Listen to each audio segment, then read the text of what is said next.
ಹನುಮಂತನಿಗೆ ಲವರ್ಸ ಇರೋದು ಖಚಿತವಾಗಿದೆ. ಯಾಕೆಂದ್ರೆ ತುಂಬಾ ಸತಿ ಹನುಮಂತ ತನ್ನ ಒಂದು ಹುಡುಗಿಯ ಬಗ್ಗೆ ಮಾತನಾಡ್ತಾ ಇರ್ತಾರೆ. ಜೊತೆಗೆ ಬಿಗ್ ಬಾಸ್ ಆಚೆ ಬಂದ ಬಳಿಕ ಹನುಮಂತನ ಮದುವೆ ಹೊಸ ನಡೆಯೋದಂತೆ ತಾಯಿ ಕೂಡ ಅದನ್ನೇ ಹೇಳ್ತಿರ್ತಾರೆ. ಹನುಮಂತನ ಲವರ್ಗೂ ಕೂಡ ಬಹಳಷ್ಟು ಖುಷಿಯಾಗಿದೆ. ಹನುಮಂತ ಫೈನಲ್ಸ್ಗೆ ಬಂದಿದ್ದು, ಟಿಕೆಟ್ ಕೂಡ ಸಿಕ್ಕಿದ್ದು ತುಂಬಾ ಖುಷಿ ಇದೆ. ಮತ್ತೆ ಸಾಕಷ್ಟು ವೀಕ್ಷಕರಿಗೆ ಹನುಮಂತನ ಲವ್ವರ್ ಅನ್ನ ನೋಡೋಕೆ ತುಂಬಾನೇ ಕಾತುರದಿಂದ ವೆಯ್ಟ್ ಮಾಡ್ತಿದ್ದಾರೆ. ಆದರೆ ಇನ್ನೂ ಕೂಡ ರಿವೀಲ್ ಆಗಿಲ್ಲ.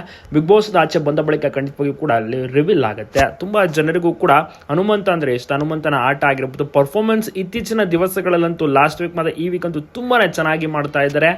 ಎಲ್ರಿಗೂ ಕೂಡ ಇಷ್ಟ ಆಗ್ತಾ, ಅದರಲ್ಲೂ ಎಸ್ಪೆಷಲಿ ತಂದೆ ತಾಯಿ ಬಂದೋದ್ಮೇಲಂತೂ ಚೀರ್ ಅಪ್ ಆಗಿದ್ದಾರೆ, ಸ್ಟ್ರಾಂಗ್ ಆಗಿದ್ದಾರೆ ಹನುಮಂತ. ನಿಮಗೂ ಕೂಡ ಹನುಮಂತ ಇಷ್ಟ. ಸುದೀಪ್ ಸರ್ ಕೂಡ ಬಹಳಷ್ಟು ಮೆಚ್ಚುಗೆನ ವ್ಯಕ್ತಪಡಿಸಿದ್ದಾರೆ ಅಂತ ಹೇಳ್ಬೋದು. ಹನುಮಂತ ಇದೇ ರೀತಿ ಚೆನ್ನಾಗಿ ಆಡಲಿ, ಪ್ರತಿಯೊಬ್ಬರಿಗೂ ಕೂಡ ಇಷ್ಟ ಆಗ್ತಿದೆ ಹನುಮಂತನ ಆಟ ಆಗಿರ್ಬೋದು ಎಲ್ಲವೂ ಕೂಡ. ಹನುಮಂತನ ಆಟದ ಬಗ್ಗೆ ನೀವೇನಂತೀರಾ? ಹನುಮಂತ ಫಸ್ಟ್ ಬರ್ಬೇಕಾ ಸೆಕೆಂಡ್ ಬರ್ಬೇಕಾ ತಪ್ಪದೆ ಕಮೆಂಟ್ ಮಾಡಿ.